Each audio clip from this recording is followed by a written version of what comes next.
नमस्ते दोस्तों। यूपीएससी अखाड़ा में आपका स्वागत है। आज हमारे साथ स्पेशल गेस्ट हैं श्वेता मिश्रा जी, जो अभी रिसेंटली एसडीएम सेलेक्ट हुई है यूपी पीसीएस के अंदर। श्वेता का पहले भी सिलेक्शन हो चुका है इंडस्ट्रियल सर्विसेज में। और जब ये यूपीएससी अखाड़ा में लास्ट टाइम आई थी तो हमने विश किया था कि आप प्रॉपर एसडीएम में आए। तो इस बार श्वेता प्रॉपर एसडीएम आई है। Welcome Shweta, welcome to UPSC Akhada. Thank you Vinay, thank you so much. Shweta, आपका लंबा स्ट्रगल रहा है, आपने काफी मेहनत की है यूपीएससी में भी, फिर यूपी पीसीएस में सिलेक्शन, अब वापस प्रॉपर एसडीएम होम स्टेट में आप एसडीएम लगे हो। तो कैसा फील हो रहा है आपको?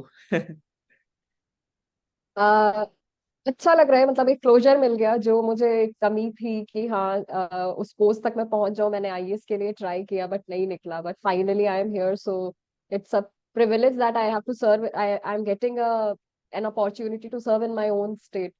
So that's a good feeling. By God's grace, it's a very nice feeling. Home कार्डर का एक अलग ही चाम रहता है, वो तो है ही बिल्कुल, अपने लोगों को सर्व करना। Right, ठीक right. है, तो और आपकी तरह भी और काफी बच्चे हैं जो चाहते हैं प्रॉपर एसडीएम बने, लेकिन लगातार एक मेहनत होती है, एक अच्छी डायरेक्शन, राइट डायरेक्शन को मिल जाए तो वो उनकी जर्नी को थोड़ा सिंप्लीफाई और रेलिवेंट बना देती है। तो आपसे मैं इसी ये जानना चाहूंगा कि अभी मेंस आने वाला है यूपी बीसीएस के बच्चों का, तो किस तरीके से वो उस मेंस को अप्रोच करे, क्या उनकी स्ट्रेटेजी होनी चाहिए?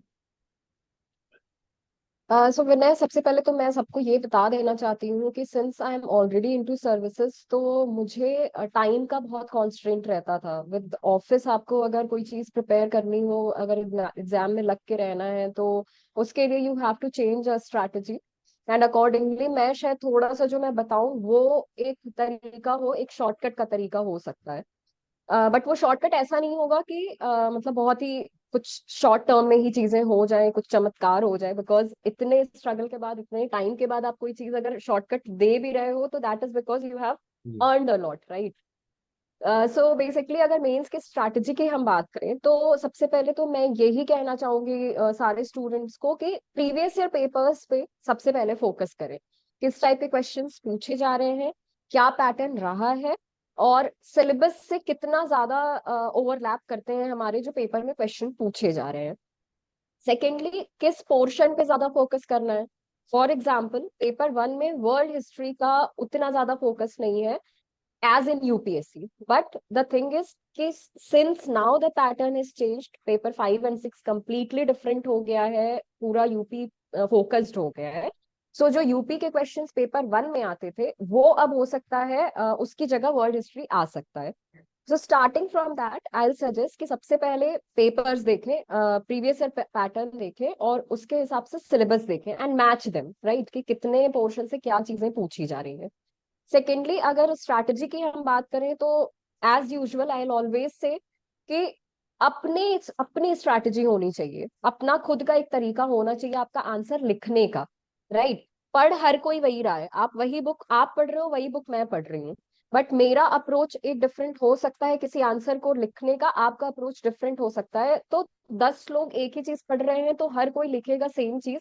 डिफर कहाँ पे करोगे आप? जहां पे आपने खुद की कुछ चीजें डाल दी, खुद की कुछ लाइंस डाल दी। वो कैसे आएंगी? वो आएंगे बाय रीडिंग न्यूज़पेपर, जो अब लोगों ने छोड़ दिया है। Hmm. But to be very honest, मेरे लिए जो मेरा रामबाण रहा है वो हमेशा न्यूज़पेपर है। आई एम नॉट सेइंग कि आप 3 घंटे 4 घंटे दो न्यूज़पेपर को, but to some extent I find myself to be in this position, sitting comfortably in front of you and giving suggestions, because I am reading newspaper, right? So 1 घंटा at least newspaper को दो। जो छोटे छोटे points होते हैं, छोटे examples होते हैं, स्टेट के राजस्थान में कुछ हो रहा है, that you can utilise in ethics, that you can utilise in any other paper, right? चाहे कोई भी चीज हो। सो उसके एग्जाम्पल्स यूज करना आना चाहिए। बेसिक स्ट्रैटेजी आपको पता होती है, बुक्स में जो चीजें दी हुई है वो आपको पता होती है। हिस्ट्री को किस तरह से आप करंट से कनेक्ट कर सकते हो, वो चीज आपको पता होनी चाहिए, ठीक है? उसके लिए आप डिफरेंट सोर्सेस फॉलो कर सकते हो, बुक्स इतनी सारी हैं, फॉलो करो, उसमें मैं कोई कसर नहीं छोड़ने को कह रही हूँ। But take your live examples, आपके इर्द गिर्द क्या हो रही हैं चीजें, उनको यूटिलाइज करो पेपर में। That will make you somewhat different, क्योंकि अब यूपी पीसीएस में भी जिस तरह का की जेंट्री आ रही है, यूपीएससी से तुरंत शिफ्ट हो रहे हैं बच्चे पीसीएस पे, यूपी पीसीएस पे, because pattern is almost same. So there is a competition now. A level has reached to this for UP PCS. So I'll suggest कि strategy जो भी हो, कोशिश ये करना है कि स्टैंडर्ड बेंचमार्क हमें हमेशा एक लेवल ऊपर, पीसीएस के लेवल से एक लेवल ऊपर रखना है, ठीक है? नॉट लाइक अदर स्टेट्स, जो भी चीजें हैं एक लेवल ऊपर रख के चलो, सिलेक्शन तय है। So this should be the basic thing, बाकी आगे स्ट्रैटेजी जो भी रहेगी दैट आई टेल सेपरेटली। ठीक है। अब ये एक पार्ट पोर्शन हो गया हमारा, जो कि भाई आप पढ़ो, अपनी बुक स्टैंडर्ड है, प्लस अपनी वैल्यू ऐड करो, ठीक है। लेकिन उसके अलावा जो मुझे लगता है कि आंसर राइटिंग, उसका कितना रोल है, क्योंकि आपने पढ़ लिया, वैल्यू ऐड कर लिया, प्रेजेंटेशन में बात आ गई, आपके टाइम मैनेजमेंट में बात आ गई, तो आंसर राइटिंग कितना रोल प्ले करेगा बच्चों के लिए सिलेक्शन में फाइनल? विनय वही सबसे बड़ा की है, राइट। आंसर राइटिंग आप पढ़ के तो बहुत कुछ आपको पता है, आप वहां पे कितना प्रेजेंट कर पा रहे हो, वहां पे कितना दे पा रहे हो। ठीक है, कोई भी एक क्वेश्चन हो सकता है आपको बहुत अच्छे से आ रहा हो, आपने अपना आधा टाइम दे दिया, उस पोर्शन को दे दिया, उस क्वेश्चन को दे दिया। What about other question? So you have to be, the strategy should be, you have to be average in, right from first answer till the last answer, rather than becoming an expert in one answer and null in second answer, right? ये strategy नहीं होनी चाहिए। आप लिखो, चीजें लिखने से आपकी राइटिंग प्रैक्टिस होगी। स्टेटमेंट्स बहुत बार जैसे हिंदी मीडियम के स्टूडेंट्स होते हैं, उन लोगों को ये होता है अगर हिंदी में नहीं लिख रहे हैं, लाइक यहाँ पे तो ऑप्शन है हिंदी में लिखने का, अगर हिंदी में आप नहीं लिख रहे हैं, इंग्लिश में अगर लिख रहे हैं, तो स्टेटमेंट फॉर्मेशन का बड़ा पंगा फंसता है बच्चों का। तो उसके लिए आपको ये करना है कि प्रेजेंटेशन को शॉर्ट कैसे करें। ठीक है, एक डायग्राम के फॉर्म में अगर आप अपना प्रेजेंट कर दे रहे हो अपना आंसर कोई, एंड डायग्राम भी ऐसा इररिलेवेंट सा डायग्राम नहीं कि आप इकोनॉमिक सोशल पॉलिटिकल ये बना के छोड़ दिया आपने और डायग्राम हो गया। It should not be like that. For example मैं एक आंसर बता रही हूँ एथिक्स का, उसमें शायद 3 वैल्यूज का पूछा था, I don't remember it vividly, but जहां तक मुझे याद है honesty, integrity and some other responsibility, शायद ऐसा कोई क्वेश्चन था, और उसका एक रोल पूछा गया था in administration, public administration. So what I adopted, my approach was to make a Venn diagram of it. ठीक है, ये तीनों का वेन डायग्राम बना के, integrity should be the intersection of all the 3 qualities, और उसके बाद फिर इससे ये हो सकता है, इसके एब्सेंस में ये होगा। Through diagram I represented my whole thought. Okay. ठीक है, उससे क्या हो गया कि एग्जामिनर जब देखेगा उसे ये समझ आ जाएगा कि मैंने आंसर समझ, मैंने क्वेश्चन समझ लिया है। ठीक है, जब मैंने क्वेश्चन समझ लिया तभी मैंने वो डायग्राम बनाया है जो इतना एप्ट डायग्राम है। एंड उसके बाद आप लिख दो अपना, क्योंकि पेज भी लिमिटेड होता है, so you don't have much time to, मतलब अपना पूरी फीलिंग उमेड़ने का टाइम आपके पास नहीं रहता है। So in that short period of time, diagram के थ्रू, फ्लो चार्ट्स के थ्रू आप किस तरह अपने आप को स्ट्रेटेजाइज कर ले रहे हो या किस तरह रिप्रेजेंट कर ले जा रहे हो, that will create a difference. तो ये अप्रोच होना चाहिए किसी भी आंसर में। And I am not saying कि फर्स्ट से लेके लास्ट तक डायग्राम ही बना दो, नहीं, वो भी अप्रोच नहीं, because that will lead to monotony of answers. Main so purpose ये होना ये चाहिए कि ब्रेक करना है, हाँ। एग्जैक्टली मतलब थोड़ा सा दो तो तीन क्वेश्चंस में डायग्राम के थ्रू, देन आप पॉइंट्स पे आ गए, देन अगेन डायग्राम पे आ गए, फिर कुछ और अपना लिया। तो this should be the strategy of writing answer, presentation of answers. Secondly, time limit की बात जो है वो ये है कि शुरू से आपको एक स्पीड मेंटेन करके चलनी है, क्योंकि क्वेश्चंस आपको सारे अटेंड करने हैं, इतने टफ क्वेश्चंस नहीं रहते हैं कि आपको आए ना। पीसीएस का सबसे बड़ा एडवांटेज यही है। यूपीएससी में कभी कभी पूछ देते हैं कुछ ऐसे क्वेश्चंस जो शायद आपको नहीं आते हैं, और नेगेटिव मार्किंग भी होती है वहां पर। बट यहाँ पे ऐसा नहीं है, क्वेश्चन इतने हार्ड नहीं होते हैं कि आप अटेम्प्ट नहीं कर सकते। So try to attempt all question, be average in everything. भाई 10 में से 5 अगर हर में मिल जा रहा है, रादर देन एक में आपको 8 मिले और 2 में 0 मिल जाए, तो बेटर ये है ना कि 5-5 हर में मिल जाए आपको। So this should be the approach. एक श्वेता, इसमें ये दिक्कत आती है जब हम पढ़ते हैं ना, तो बच्चे पढ़ते, जैसे आपने बताया कि वहां तो 2 पेज ही भरने हैं, 150 वर्ड लिखने हैं, पढ़ते हैं बहुत सारा है, लिखने का हमारे पास वो कार्य की बात, इसको कैसे मैनेज करें कि पढ़ते हो क्या लिमिटेड पढ़े या उसको लिख के प्रैक्टिस कर लें? ये कैसे मैनेज होगा? बच्चे पढ़ते बहुत ज्यादा है, लिखने का उतना होता है, बहुत सारे थॉट्स आते हैं एकदम से, वो मैनेज नहीं हो पाता फिर। क्योंकि पढ़ना आसान होता है, लिखना हाँ, टफ होता लिखना है। ये पढ़ने के लिए थोड़ा इजी रहता है कि हम पढ़ लिया, हाँ याद या है, 12 घंटे ध्यान है। सीटिंग दे दिए, फील अच्छा करते हैं, लिखने में जान निकलती है वो। एग्जैक्टली, हाँ। एग्जैक्टली। तो आई सजेस्ट कि जब सुबह सुबह आप उठो, या जब भी आप जब पढ़ाई अपनी शुरू कर रहे हो ना, राइट वन आंसर, तुम्हें आ रहा हो चाहे ना आ रहा हो। फॉर एग्जाम्पल मैं आपको बता रही हूँ, I don't know whether people will believe it और नॉट, मुझे मेरे मेंस की प्रिपरेशन के लिए सिर्फ 15 डेज मिले थे, क्योंकि मुझे छुट्टी नहीं, लीव मेरी सैंक्शन नहीं हुई थी यहाँ पे ऑफिस टाइम में। तो so I got just 15 days. I wrote my last mains इन 2020।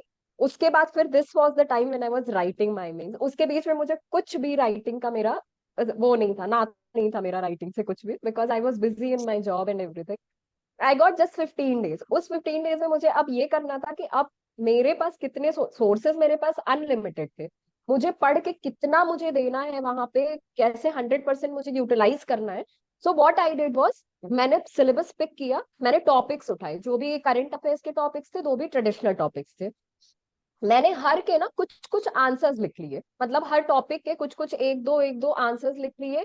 जो आपका करंट अफेयर्स था उसमें से भी मैंने एक फ्लो चार्ट काइंड ऑफ बना लिया कि ठीक है इस पे अब आएगा तो कम से कम ये पॉइंट्स तो मेरे पास रहेंगे लिखने के लिए। 15 स्ट्रक्चर डेज बना में आप लिया क्या एक। कर सकते हो? हाँ, एग्जैक्टली 15 डेज में आप और कुछ नहीं कर सकते, हर मुझे क्वेश्चन ऑप्शनल भी टाइप का पढ़ना था। स्ट्रक्चर बना लिया, ये आएगा तो ये सेट करके आऊंगी, ये आगे set. Exactly I made a sort of blueprint for everything. ठीक है, फॉर एग्जांपल हम लोग में गति शक्ति का क्वेश्चन पूरा पूरा साफ क्वेश्चन आ गया था गति शक्ति का, एंड आई न्यू कि ये आएगा क्योंकि बहुत ज्यादा उसमें था, मतलब चल रहा था न्यूज में, काफी ज्यादा हॉट टॉपिक था।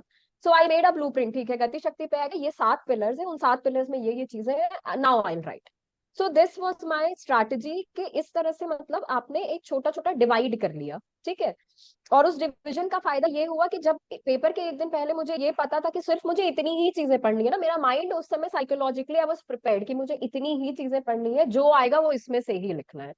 सो एक होलसम आपने सिलेबस का जो मोटे मोटे पॉइंट्स है वो एक जगह आपने लिख लिया, एक छोटा सा ब्लूप्रिंट तैयार करके रखना is an easy way out for specially for writing your UP PCS answers, not UPSC PCS के आंसर्स के लिए this should be a way out.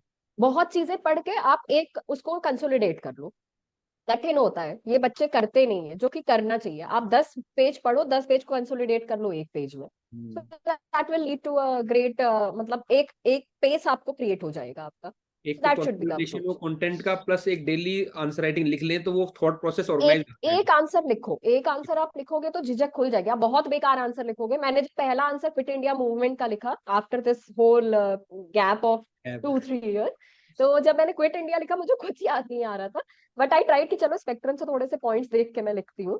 तो I wrote it and then मतलब अच्छा आंसर बन गया था। 2-3 लोग हम लोग डिस्कस किए तो दे वर सेइंग कि अच्छा ये तुमने बिना देखे लिखा है, मैंने कहा हाँ जो याद था मैंने वो लिखा है, but it was a good answer. So basically ये था कि कंसोलिडेशन हो गया था मेरा। So that should be like, मतलब एक एक ब्लूप्रिंट आप तैयार करके रखो अपने सिलेबस के पॉइंट्स का। ये होता ही है श्वेता, हम तो बच्चों को कंसिस्टेंटली कहते रहते हैं, और आप देखो टॉपर हो आपने, कि ये बात आपने इम्प्लीमेंट कर दी, वो बच्चे कर नहीं पाते हैं इसको एग्जैक्टली कि यार मैं एग्जैक्टली। कितना गंदा लिखूंगा, 1 नंबर आएगा, 2 नंबर आएगा, नंबर नहीं भी आएगा तो मैं अपने आप को कैसे लिखूंगा, तो यार पढ़ ही लेता हूँ, जब मेरी एक तैयारी हो जाएगी तब मैं लिखूंगा, वो दिन कभी आता भी नहीं है। राइट, नो यही। वो टाइम नहीं आएगा। हाँ, तो मैंने तो काफी मैसेज दे दिया है, पर मेरी बात शायद माने नहीं। अब आप ऐसे प्रॉपर पोस्ट पे हो तो बच्चे होपफुली ये बात माने आपकी, क्योंकि ये यही काम करते हैं, ऑब्वियसली, जितने टॉपर्स हमारे बिल्कुल। साथ हैं सब यही कहते हैं कर लो, और जो बच्चा कर लेगा बिल्कुल, उसके प्रॉपर चांस बढ़ जाते हैं बिल्कुल, क्योंकि हाँ हर एक कोई नेचुरल एग्जैक्टली। राइटर नहीं होता है, और राइटर के साथ हमें टाइम मैनेज करना है, स्ट्रक्चर कई चीज मैनेज करनी पड़ती है, वो लिख के ही आएगी। बहुत सारे, और बिल्कुल। 20 क्वेश्चंस आपके हैं, हाँ, 20 अलग अलग क्वेश्चंस है ना, आपका दिमाग तुरंत तुरंत भाई रोटेट होना चाहिए कि ओके ये नेक्स्ट क्वेश्चन है, नेक्स्ट साइंस का आ गया, नेक्स्ट हिस्ट्री आ गया, नेक्स्ट ज्योग्राफी आ गया।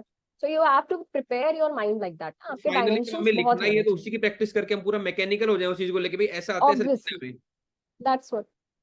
ठीक है, तो चलो होपफुली बच्चे आंसर राइटिंग में प्रैक्टिस करेंगे आपके इतने एम्फेसाइज करने के बाद। राइट। लेकिन एक बात और है जो अब इस बार थोड़ा सरप्राइजिंग, हालांकि प्रैक्टिस पहले बच्चे कर ही रहे थे, यूपी स्पेसिफिक नॉलेज यूपी में आता भी है स्पेसिफिक, इस बार उन्होंने पूरा अलग पेपर कर दिया, 2 पेपर। तो एक मे बी कुछ बच्चे कैसे उसको अप्रोच करें, क्या उनको थोड़ा ध्यान रखना चाहिए, क्या सोर्सेज हो सकते हैं, थोड़ा इसके बारे में पेपर 5 और 6 के बारे में आप बता दीजिए। मैंने जब देखा ये चीज जो हम्म। चेंज आया, जो मैंने देखा तो मुझे यही लगा कि what should be the strategy. मैंने थोड़ा सा सिलेबस भी चेकआउट किया कि क्या स्ट्रैटेजी होनी चाहिए। Then I went back to 2018 जब पैटर्न पूरा यूपीपीसीएस का चेंज हुआ था। So what I found was जब वहां पे पैटर्न चेंज हुआ था they gave straight away questions from the syllabus. अगर यूपी का पूछा है कि लैंडफॉर्म्स ऑफ यूपी, तो वो सीधे सीधे what are the various landforms of UP या कुछ इस तरह से उन्होंने दे दिया था।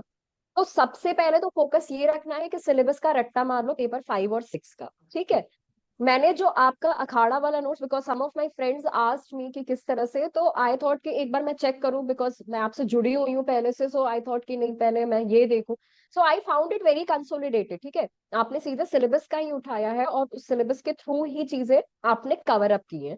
So that should be the way out. At least एक फंडामेंटल आपको मिल जाएगा, एक ग्राउंड आपको मिल जाएगा, उसके ऊपर आप क्या लिख रहे हो वो आपकी मर्जी है, एक बट बेसिक ग्राउंड तो तो बताओ, मिले। हाँ सब्जेक्ट की, एग्जैक्टली, सब्जेक्ट के 5 लाइन तो बताओ, उसके बारे में कुछ लिखा होगा आपने। Right right. So taking it from various sources from UP, UP के साइट से आपने उठा लिया, यूपी के जो यरबुक आती है यूपी के उससे उठा लिया, तो that gave you a way forward. एक फाउंडेशन बन गया आपका, और क्वेश्चंस वहीं से उठेंगे।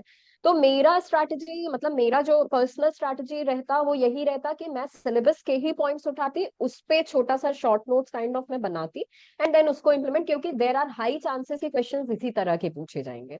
या फिर जो यूपी की नई स्कीम्स आ रही हैं, बजट जो आया है, सर्वे जो भी हुआ है, जो नई चीजें, because UP is now, since I am working in UP, so I know a system better, right. 1 trillion economy बनाने की बात चल रही है, ग्लोबल इन्वेस्टर समिट हुआ है, there are lot of things which are happening here, ठीक। तो उस हिसाब से मुझे लगता है कि there are things which has to be taken care of. तो बेसिक चीजें आप, बेसिक फंडामेंटल्स लेके रखो। along with that, whatever current affairs is happening in UP, take a local newspaper, चाहे वो दैनिक जागरण, चाहे कोई सा भी हो, and write down whatever things are happening in UP as of now. तो ये फोकस मतलब रहना चाहिए फॉर पेपर 5 and 6। ठीक है श्वेता, एक थोड़ा मोस्टली कई बच्चे जो हिंदी इंग्लिश मीडियम के होते हैं उनको हिंदी वाले पेपर मैनेज करने में दिक्कत आती है, तो what should be the approach for the Hindi paper? मुझे भी बहुत टफ लगा था because in 2017, so I'll tell my journey अगर टाइम है तो, if you allow me. बिल्कुल So बिल्कुल। 2017 में when I gave for the first time, I got 67 marks out of 100. Sorry, 150. Then in 2019 when I got selected, I got 100 out of 150, and this time it was I think 92 or 93 out of 150. So मुझे ये पता है कि अब मतलब हिंदी की क्या strategy होनी चाहिए, एंड नाउ मैं पर्सनली ये रिक्वेस्ट करूंगी कि हिंदी जितना अच्छे से पढ़ सकते हो पढ़ लो, because once you are into this services, UP PCS की services, everything will be in Hindi, everything.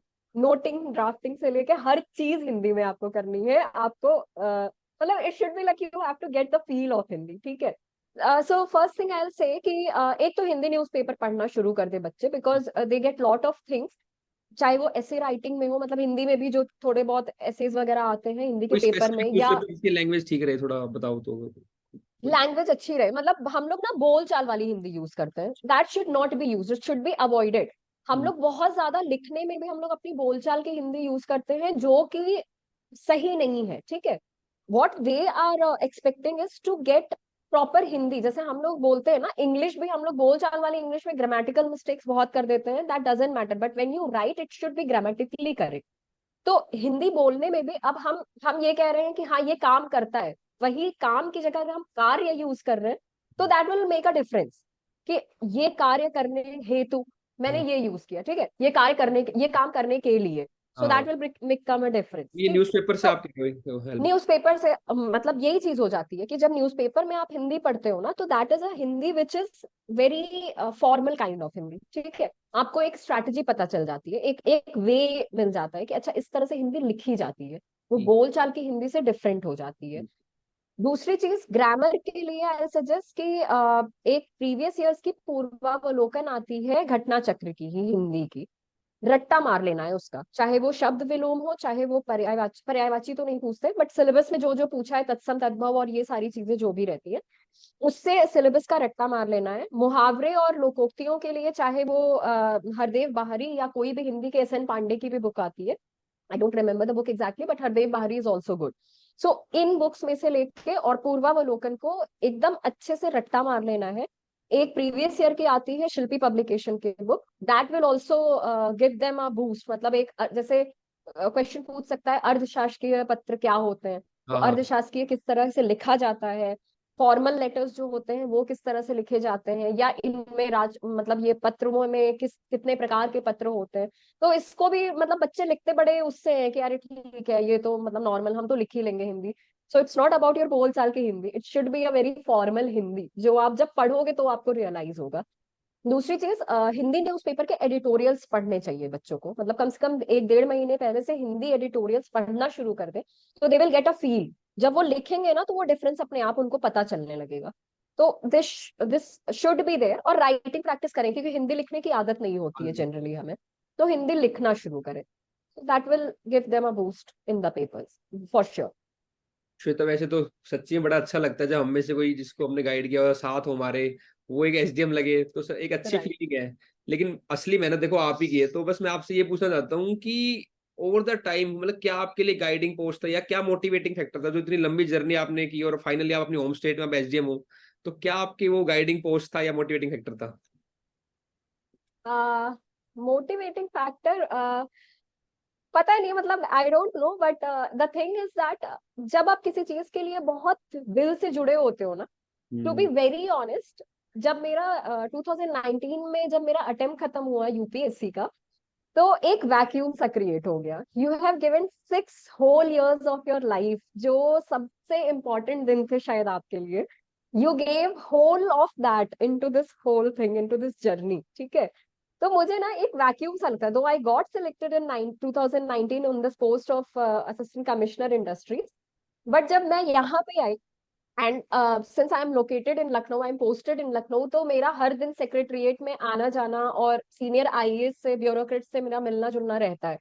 तो जब मैं उन्हें देखती थी तो मुझे हमेशा ये फील होता था कि कुछ ही मेहनत थी मेरी और कुछ मार्क्स का डिफरेंस था कि मैं आज यहाँ हूँ और सर उधर साइड पे बैठे हैं, टेबल के on the other side of the table. So you get this thing कि यार मतलब काश थोड़ा और मैंने हो कर जाता लिया थोड़ा होता। इट्स नॉट कि आपने मेहनत नहीं की और। है, I am not saying, obviously competition इतना ज्यादा है कि शायद 5-6 मार्क्स के डिफरेंस से आप नहीं कर सकते, ठीक है, बट दैट डजंट मीन कि you don't deserve it. There are lot of things which you have to do. मेरा पैशन चूंकि यही था, इसलिए मैं लगी रही, ठीक है, और यहाँ पे आने के बाद मुझे और ज्यादा लगने लगा कि नहीं, मुझे एक और ट्राई देना चाहिए।